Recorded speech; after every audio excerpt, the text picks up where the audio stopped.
renoncement. C'est peut-être pas très facile à voir comme ça sur une photographie, mais quand vous passerez à l'Hivernin, car nous exposons à la fois le buffet et la table, vous verrez très bien à quel point la matière semble avoir été repoussée, étirée. C'est assez incroyable à noter. Alors ce buffet, il a été dupliqué et le second exemplaire a été vendu à l'imprimeur Albert Bergeret.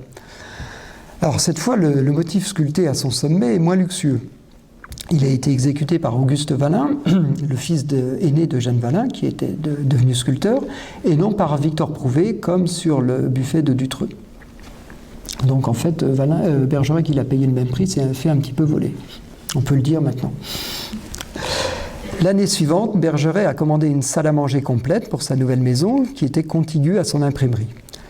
Je l'ai, comme l'a dit Bernard, je l'ai en partie remise en place au début des années 90, alors que la maison, après avoir été le secrétariat de la faculté de médecine, était devenue le siège de la présidence de l'université de Nancy. Et cette année, l'université a très aimablement accepté de nous prêter, donc, comme je le disais, le buffet et la table pour l'exposition. Actuellement, il manque malheureusement à cette salle à manger la menuiserie du plafond, qui a disparu, on ne sait pas exactement quand, ainsi que la cheminée qui a été détruite, alors véritablement par sottise, parce qu'ils ont tronçonné les morceaux pour en faire des supports de pots de fleurs. Et nous en exposerons quand même un fragment que j'avais retrouvé, après des recherches assez longues, dans une cave, alors très très très loin dans les sous-sols de la présidence de l'université. Et rien que ce morceau est assez impressionnant, vous verrez ça. Donc pour toutes ces salles à manger, Valin a gardé le même modèle de chaise.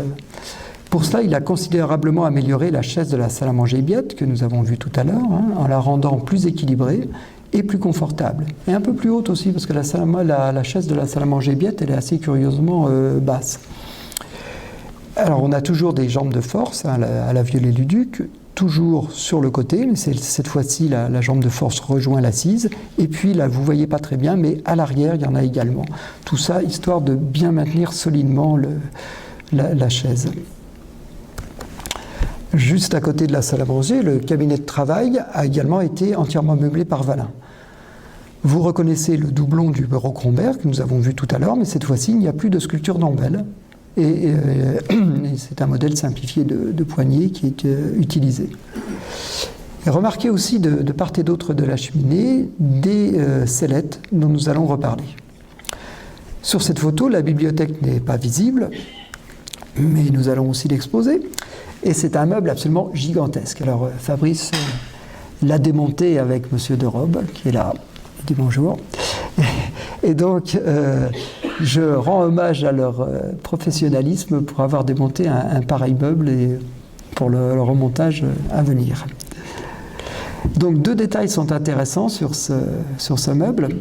C'est à la partie inférieure les poignées des tiroirs qui sont disposés de façon oblique, comme si c'était des rejets qui provenaient des tiges d'ombelle qui servent de montant. Et puis, à la partie supérieure, Valin a introduit un segment exaucé au milieu du couronnement. Ici, ce segment est encore arrondi, mais nous verrons ce que Valin en fera quelques années plus tard. Et pour continuer, Bergeret a aussi commandé une chambre à coucher. À cette occasion, Valin a réussi à se débarrasser finalement d'un certain nombre de doublons. Il lui a vendu un doublon du lit qu'il avait fait pour son fils Auguste, qui date de 1902. Il a tout de même créé de nouveaux chevets, que vous voyez ici, qui sont finalement assez simples. Pour du Valin, c'est assez simple. Également, voilà. D'autres meubles de la chambre à coucher ont été créés spécialement, comme cette petite table et ce fauteuil de repos, aux lignes très épurées, très confortable certainement, mais on ne sait pas ce qu'il est devenu. Et quant à l'armoire de la chambre à coucher, eh bien, c'était également le doublon d'un modèle de 1902. Alors, j'ai pu faire cette photo de cette armoire démontée, et je vous l'ai mis pour que vous puissiez constater à quel point le travail de sculpture en tridimensionnel de Valin est énorme sur ce genre de mobilier. C'est véritablement le menuisier, parce qu'il ne s'agit pas de travail d'ébénisterie, c'est vraiment le menuisier le plus courageux, le plus dynamique de Nancy pour arriver à faire de tels meubles, mais aussi avec la difficulté de trouver une clientèle qui puisse accepter et payer de tels ensembles. Donc, dans le reflet de la glace de l'armoire, que voyons-nous d'intéressant? Tout d'abord, un prie-dieu. Bon. Et aussi un crucifix format XXL. Et donc, pas besoin d'être un grand détective pour en déduire une forte pratique religieuse chez Bergeret. Cette pratique, ça n'est pas du tout inhabituel à l'époque. Mais elle n'est pas forcément le trait le plus habituel chez les tenants du style moderne. Et toujours dans le même reflet, nous voyons un porte-manteau. Alors, ce porte-manteau est de Valin, nous allons nous approcher pour le voir de plus près. Le voici. Et donc, j'ai probablement l'esprit mal tourné, mais il me semble qu'on peut y voir des formes phalliques à peine dissimulées. Mais ce n'est pas tout, et là, je demande que l'on mette une main devant les yeux des enfants en bas âge qui seraient présents dans la salle, mais il me semble qu'il n'y en a pas beaucoup. Puisque voici à quoi ressemblent les plaques de propreté. C'est comme ça que ça s'appelle. Chez Bergeret, ce sont celles-ci. On y distingue quand même clairement, à mon avis, une verge avec au sommet de son gland un motif qui ressemble tout de même à un éjaculat. Et donc, ne reculant devant rien, je vais demander à Madame mon épouse et à Armel, qui est juste à côté d'elle, de faire circuler dans la salle, parce que je ne recule devant rien pour l'éducation du public, de faire circuler 2 modèles pour que vous puissiez vous rendre compte de vous-même. N'oubliez pas de me les rendre. Hein. Alors, autre indice, habituellement, les décors de plafond peints par Victor Prouvé représentent facilement des jeunes dames peu vêtues dans des poses voluptueuses, comme celle-ci.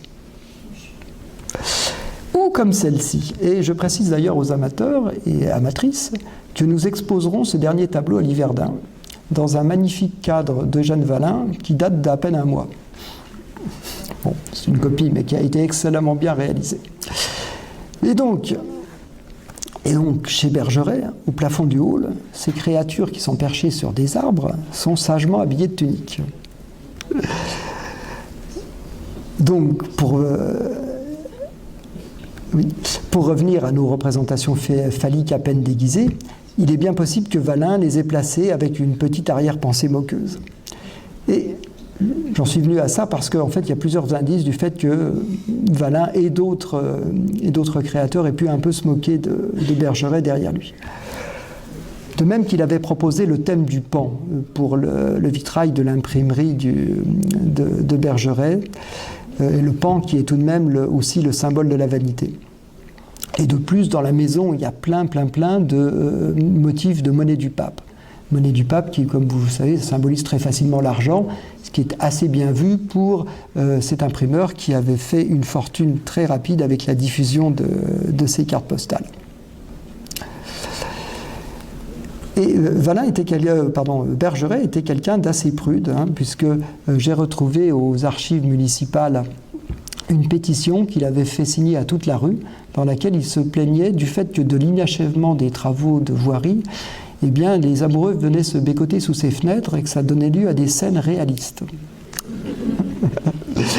Et donc, il est assez possible que Valin se soit amusé à mettre chez lui ces plaques de propreté qu'il n'a pas créées spécialement pour Bergeret, mais il est assez possible qu'il se soit amusé à ça. Bien, donc passons maintenant à l'ensemble le plus prestigieux réalisé à partir de 1903 pour Charles Masson, l'un des gérants des magasins Réunis de Nancy.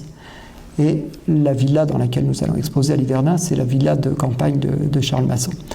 Cette salle à manger est ici photographiée dans son premier état, dans l'appartement des Massons, rue Mazagran, c'est-à-dire juste en face des magasins Réunis. Il y avait tout un immeuble des Corbin Massons de l'autre côté de la rue. La voici réaménagée par Valin pendant la Première Guerre mondiale, dans le nouvel appartement de Charles Masson, cours la Reine à Paris, puisqu'il était en charge des succursales parisiennes de la chaîne des magasins Réunis, et puis certainement que les espaces de l'immeuble Corbin avaient été pris pour servir de surface commerciale après l'incendie des magasins Réunis pendant la Première Guerre mondiale. Et la voici maintenant réinstallée au musée de l'école de Nancy dans un espace qui est malheureusement un peu trop exigu, avec un tapis de salle de bain de chez Saint-Maclou. Enfin, je pense. Hein. Pour cet ensemble d'exceptions, Valin a reçu la collaboration de Victor Prouvé pour les panneaux du plafond et pour les cuirs muraux et pour les sculptures de cheminée du buffet. Et remarquez aussi ce lustre assez exceptionnel qui fait vraiment corps avec la menuiserie. Donc, je vous demande de porter votre attention sur le guéridon qui est entouré. Voilà, le voici photographié à part. Et donc, vous voyez tout de suite que sur ce guéridon, les lignes ont l'air d'être quand même un petit peu simplifiées. Et effectivement, il s'agit de ce guéridon, Valin l'a tout bêtement surnommé le guéridon numéro 4 rectifié, parce que en fait, c'est la simplification du guéridon numéro 4. Regardez à quel point les lignes sont devenues plus heurtées. Hein. Il y a beaucoup moins de matière, beaucoup moins de travail de sculpture. Ce travail a effectivement été réalisé dans l'idée de l'éditer en petite série, alors que le guéridon numéro 4 est très certainement resté à l'état de pièce unique. Et voici un autre guéridon qui est numéroté 5, assez curieusement, puisqu'il a été réalisé avant le numéro 4. Et tous deux ont été conçus dans le même esprit, avec des fortes liaisons entre les différentes parties du meuble, ce qui leur donne une unité quasi organique, comme je vous le disais tout à l'heure. En fait, ce guéridon numéro 5 procède de la même construction que cette sellette tripode en padouk, avec la même stylisation de l'ombelle et la même plasticité des volumes. Cette sellette là, qui est en collection privée, je vous l'ai apportée ici, vous pourrez y jeter un œil si vous voulez avant de partir. Et de même que le guéridon numéro 4 rectifié de cette sellette en padouk a eu sa version simplifiée, c'est celle que nous avons vue dans le cabinet de travail de la maison Bergeret. Vous voyez comme Valin arrive à passer d'un modèle unique, je ne pense pas qu'il y en ait eu d'autres, à un modèle simplifié qu'il est capable de réaliser en 4-5 exemplaires peut-être, avec l'espoir de le vendre. Et donc il a réussi à en placer 2 chez Eugène Corbin et 2 chez Bergeret. Et donc Valin a bel et bien simplifié ces modèles initiaux complexes et coûteux, hein, pour des versions moins chères, plus faciles à proposer, mais il y a ce côté économique évident, mais il faut voir que ça procède aussi de l'évolution stylistique qui est assez rapide, hein, qui se fait en quelques années, qui va dans l'évolution générale de l'Art nouveau vers des formes de plus en plus simples, de plus en plus géométrisées et qui s'éloignent progressivement de l'idée de nature de départ. Donc, dans le même esprit de recherche d'économie, Valin a créé des modèles d'accessoires qui pouvaient être moulés en laiton, et donc, à ce moment-là, à partir du moment où c'est moulé, ça peut être reproduit à l'infini. C'est le cas de ces appliques qui ont sans doute été créées pour la mairie de ville, avec des modèles à 3 branches et des modèles à 2 branches qui peuvent s'accrocher soit au plafond, soit au mur. Elles sont la simplification de modèles plus anciens et un peu plus complexes qui ont été créés pour certaines salles à manger. Et aussi ce modèle de pater, bon alors tout ça nous l'exposons à l'Yverdun, effectivement. Ce modèle de pater, à son revers de cette pater, on trouve cette inscription « Déposé SB ».